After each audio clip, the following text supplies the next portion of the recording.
নমস্কার, যুক্তি তর্ক সঙ্গে অর্কই আপনাদের স্বাগত। আপনাদের সঙ্গে আমি অর্কপ্রভ সরকার।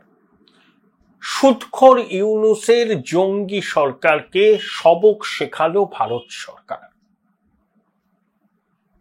ভারত সরকার পরিষ্কার জানিয়ে দিয়েছে যে ট্রান্সশিপমেন্ট বাতিল, ভারতবর্ষের বন্দর বিমানবন্দর ব্যবহার করে বাংলাদেশের পণ্য আর ইউরোপ আমেরিকার বিভিন্ন দেশে যেতে পারবে না।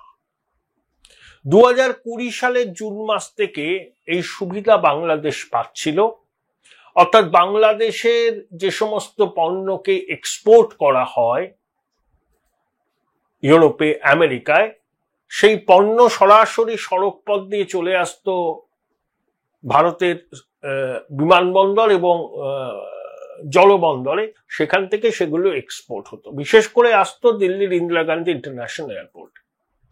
আমাদের যারা রপ্তানির সঙ্গে যুক্ত তারা দীর্ঘদিন ধরে আপত্তি জানিয়েছিলেন যে বাংলাদেশি পণ্য এত আসে, কার্গো ফ্লাইট বুক হয়ে যায়, ভারতের রপ্তানিকারীরা সমস্যার মুখে পড়েন, বিমান সংস্থাগুলো বাড়তি মসুল চায়, সুতরাং এই প্রতিযোগিতার আবহে তারা সমস্যার মুখে পড়েন। দেখুন, ভারত ও বাংলাদেশের সম্পর্কের যখন সোনালী অধ্যায় ছিল তখন ভারত সরকার শেখ হাসিনার সরকারকে এই সুবিধা দিয়েছিল, ট্রান্সশিপমেন্টের সুবিধা। যদিও রণধীর জয়সওয়াল বিদেশ মন্ত্রকের মুখপাত্র জানিয়ে দিয়েছেন যে নেপাল এবং ভুটান এই সিদ্ধান্তের ফলে এফেক্টেড হবে না, কারণ নেপাল এবং ভুটান সত্যিকারের ল্যান্ডলকড। WTOর নীতি অনুযায়ী ল্যান্ডলক কান্ট্রি অন্য কোনো দেশ থেকে যদি পণ্য আনতে চায় তার প্রতিবেশী দেশ তখন তাকে একটা গেটওয়ে দেয়। আমরা তো WTOর স্বাক্ষরকারী, তাই আমরা এই সুবিধাটা অবশ্যই নেপাল ভুটানকে দেব এবং বাংলাদেশের পণ্য নেপাল ভুটানে যেতে পারবে। কিন্তু নেপাল ভুটানে কতটা বাংলাদেশের পণ্য চায়? তার থেকে 20-25 গুণ বেশি পণ্য বাংলাদেশ এক্সপোর্ট করে ইউরোপ এবং আমেরিকায়, বিশেষ করে বস্ত্র, অ্যাপারেল ইত্যাদি। $50 বিলিয়ন রপ্তানি করে বাংলাদেশ আয় করে। লক্ষ্যমাত্রা হাসিনা নিয়েছিলেন $100 বিলিয়ন। ক্ষমতার পরিবর্তনের পর বাংলাদেশে বস্ত্র শিল্পের সমস্যা বেড়েছে, অনেক কারখানা বন্ধ হয়ে গেছে, বেতন দিতে পারছেন না মালিকরা। ভিয়েতনাম বাংলাদেশের জায়গাটা দখল করেছে, আমাদের কোয়েম্বাটুর এবং কি উত্তরপ্রদেশেও এই বস্ত্র শিল্পের সঙ্গে যুক্ত প্রতিষ্ঠানগুলোর বরাত বাড়ছে, তারা প্রচুর লোক নিয়োগ করছে।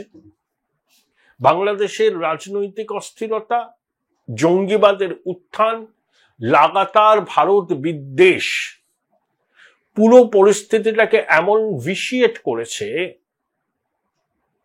যে বাংলাদেশের সাধারণ মানুষও এই জঙ্গি সরকারের বিরুদ্ধে খড়গহস্ত, কারণ তাদের রুটি রুজিতে টান পড়ছে। ব্যবসায়ীরা বাধ্য হচ্ছেন কারখানার ঝাপ বন্ধ করতে, বেতন পাচ্ছেন না কর্মচারীরা। শুধু ইউনূস চীনে গিয়ে গর্বের সঙ্গে বললেন যে ভারত মহাসাগরের ওই অঞ্চলে তারাই অভিভাবক, বাংলাদেশ 7 সিস্টার ল্যান্ডলক, চীন ওখানে অর্থনৈতিক অঞ্চল তৈরি করুক। আবার আমাদের চিকেন নেকের অদূরে রংপুরের লালমনিরহাটে পরিত্যক্ত এয়ার স্ট্রিপে চীন এবং পাকিস্তানের সহযোগে বিমান ঘাঁটি তৈরি করতে চাইছে বাংলাদেশ, যাতে উত্তর পূর্বে ডিস্টারবেন্স ক্রিয়েট করা যায়। কিন্তু শুধু ইউনূস জানে না যে বাংলাদেশের যা কোস্টলাইন তার থেকে আমাদের কোস্টলাইন অনেক বড়। বাংলাদেশ কিন্তু 3 দিক দিয়ে ভারত দিয়ে ঘেরা, তাই চিকেন নেকের অদূরে রণসজ্জা করে ভারতকে হুমকি দেওয়ার পরিণতি যে করুণ হবে সেটা ইউনূস আস্তে আস্তে বুঝবেন। ইয়ে তো পহলা ঝাঁকি হ্যায়, কাশী মথুরা বাকি হ্যায়। এই ট্রান্সশিপমেন্ট বাতিল করা হচ্ছে, এটা পহলা ঝাঁকি। খুব বার বেড়েছে ইউনূস, খুব বার। আন্তর্জাতিক স্তরের মিথ্যুক, ওর প্রেস উইং সম্পূর্ণ কাল্পনিক কথা লিখল নিজের ফেসবুক পেজে যে শেখ হাসিনা যে সমস্ত কথা বলছেন প্রফেসর ইউনূস সম্পর্কে, প্রধানমন্ত্রী নরেন্দ্র মোদী নাকি সেগুলো পছন্দ করছেন না, তিনি ইউনূসকে শ্রদ্ধা ভক্তি করেন এবং শেখ হাসিনার প্রত্যর্পণের বিষয়ে ভারত সরকার নাকি কোনো নেতিবাচক অবস্থান নেয়নি। মনের মাধুরী মিশিয়ে ইউনূসের প্রেস সচিব এই কথাগুলো বলেছেন একটাই কারণে, যে রুটলেস ওয়ান্ডার ইউনূসের শাসনকে লেজিটিমেসি দেওয়ার জন্য, যে ইউনূস যে বড় একজন রাষ্ট্রনেতা হয়েছেন এই বার্তাটা বাংলাদেশের মানুষকে দেওয়ার জন্যই সম্পূর্ণ বিভ্রান্তিমূলক অসত্য কথাটা বলেছেন এই সাফিকুল, এবং অবশ্যই ইউনূসের সমর্থন ছিল। আন্তর্জাতিক খ্যাতিসম্পন্ন মিথ্যুক এবং বাটপার তো, ওর সঙ্গী সাথী ওর ইকোসিস্টেম ওই একই রকম হবে। আপনি ভারতের সঙ্গে বৈঠক করবেন, বলবেন সুসম্পর্ক রাখার, আপনার উপদেষ্টারা ভারত ভাঙার হুমকি দেবে, জঙ্গি জিহাদিদের জেল থেকে ছেড়ে দেবেন, কথায় কথায় ভারতীয় আধিপত্যবাদের বিরুদ্ধে বিষোদ্গার করবেন, আর আমরা আঙুল চুষব। কোথায় বাংলাদেশ, কোথায় ভারতবর্ষ? চতুর্থ বৃহত্তম অর্থনীতি, 140 কোটি লোক, এত উন্নত সামরিক বাহিনী, তো আমাদের রাফাল আসছে নৌবাহিনীর জন্য। পারমাণবিক শক্তিধর দেশ, তার বিশাল বাজার, 50 কোটির উপরে গ্রেট ইন্ডিয়ান মিডল ক্লাস।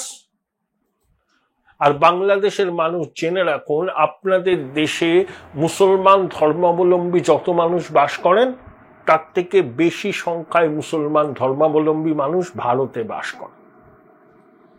বাংলাদেশে হিন্দু জনসংখ্যা 23% থেকে কমে 8%-এর নিচে নেমেছে, আর ভারতবর্ষে স্বাধীনতার পরে মুসলমান জনসংখ্যা ছিল 14% একটু বেশি, সেটা প্রায় এখন 20%-এর কাছাকাছি।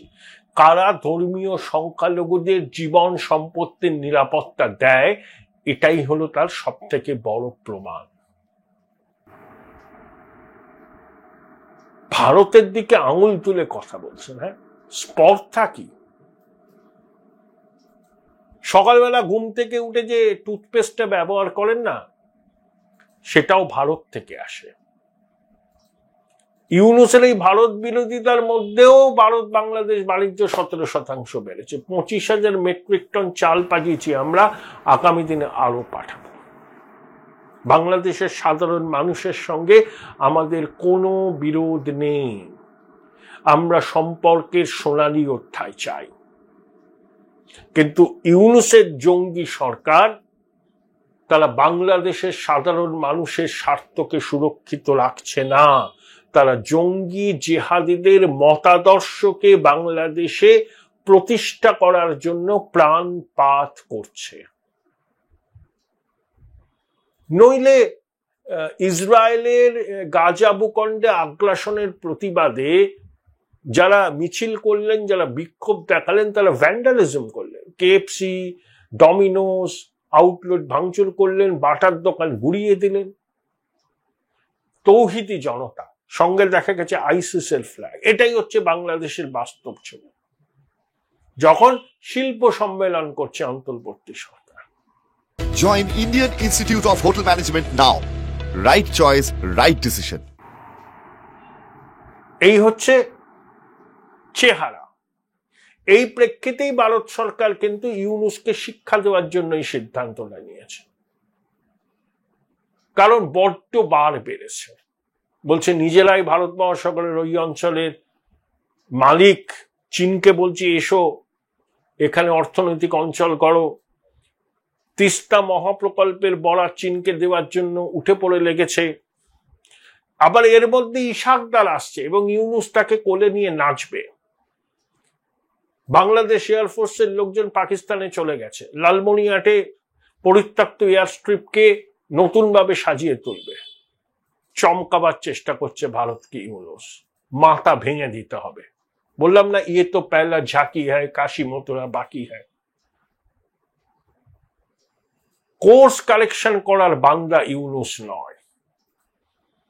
ইউনুস সেই অপশক্তি, কালো শক্তির প্রোডাক্ট, মুক্তিযুদ্ধ বিরোধী শক্তি। ওর অন্তরে ভারতের প্রতি ঘৃণা। ও দেহত্যাগ না করলে পদত্যাগ করে না। ও হচ্ছে এমন ধরনের মানুষ। সমুচিত জবাব আমরা দেব, একটা দিয়েছি, আগে আগে দেখিয়ে হতা হ্যায় ক্যা। আর আমাদের আরেকটা অ্যাপ্রিহেনশন আছে, এই যে কন্টেনার করে যে মাল বাংলাদেশ পাঠাতো ভারতের মধ্যে দিয়ে এয়ারপোর্টে, সমুদ্র বন্দরে, পরিবর্তিত পরিস্থিতিতে আমাদের তো সন্দেহ হচ্ছে ওই কন্টেনারে অস্ত্র থাকে কিনা। হতেই পারে ভারতের ডিস্টারবেন্স ক্রিয়েট করার জন্য বস্ত্র রপ্তানির সুযোগে অস্ত্র পাঠিয়ে দিচ্ছে। দুরাত্মার ছলের অভাব হয় না, আমরা হারে হারে জানি। তার উপর স্পর্ধা কি, চমকাচ্ছে ভারতকে। ল্যান্ডলক 7 সিস্টার, ইউনুসের বাংলাদেশ 3 দিক দিয়ে ভারত দিয়ে ঘেরা, ভুলে যাবেন না। ওর ইকোসিস্টেম, ওর স্পিন ডক্টরসরা ওকে সুপরামর্শ দিক, চোখ রাঙিয়ে লাভ নেই। আরো কঠোর পদক্ষেপ নেওয়া হবে। ইউনুসকে দেখিয়ে দেব আমরা, তোর জায়গাটা আমাদের পায়ের নিচে। সম্পূর্ণ অবৈধ দখলদার একটা সরকার, জঙ্গি জেহাদি মতাদর্শে দীক্ষিত, ভারতের সার্বভৌমত্বকে জঙ্গি জিহাদিদের দিয়ে চ্যালেঞ্জ জানাতে চায়। বারবার অনুরোধে আমরা বসেছিলাম, কিন্তু তারপরে ইউনুসের প্রেস সচিবের মিথ্যাচার এবং আরো নানাবিধ কারণে এবার আমাদের একটা পদক্ষেপ নেওয়া জরুরি ছিল। দেখি না বাংলাদেশ কি করে, আমাদের দেখতে হবে। কোর্স কালেকশন যদি বাংলাদেশ করে আমরা দেখতেই পাবো, তখন সমস্ত ধরনের সিদ্ধান্ত পুনর্বিবেচনা করার সুযোগ থাকে। আর যদি না করে তাহলে আরো কঠোর ব্যবস্থা নেওয়ার জন্য আমরা ভারত সরকারকে অনুরোধ করব। কারণ জঙ্গি রাষ্ট্র বাংলাদেশ, তাকে কিন্তু আর রেয়াত করা যাবে না। টেরোরিজম, এক্সট্রিমিজম এর অর্গানাইজড ক্রাইমের এপিসেন্টার হচ্ছে পাকিস্তান, তার নতুন দোসর বাংলাদেশ। পাকিস্তানের যারা বন্ধু, বিশেষ করে এই বাংলাদেশের মতো রাষ্ট্র, তাদের ইন্টেনশন নিয়ে আমাদের মনে সব সময় প্রশ্ন জাগে। কারণ পাকিস্তান বলেছে আমরা 1000 বছর ধরে হিন্দুস্তানের বিরুদ্ধে লড়াই করব। আর বাংলাদেশের রাষ্ট্র ক্ষমতায় এখন যারা আছে তারা ঘোষিত পাকিস্তানপন্থী। মুক্তিযুদ্ধে তাদের কি অবস্থান ছিল আমরা জানি। তারা যখন আস্ফালন করছে, নিষিদ্ধ হিজবুত তাহরির যখন আস্ফালন করছে, তখন এটা স্বতঃসিদ্ধ যে বাংলাদেশ পাকিস্তানের পদাঙ্ক অনুসরণ করছে। ইউনুসের শান্তির ললিত বাণী শোনানো আসলে একটা ভয়ঙ্কর চক্রান্তকে আড়াল করার চেষ্টা। সতর্কতা আমাদের নিতে হবে। ভারত সরকার পদক্ষেপকে আমরা স্বাগত জানাই।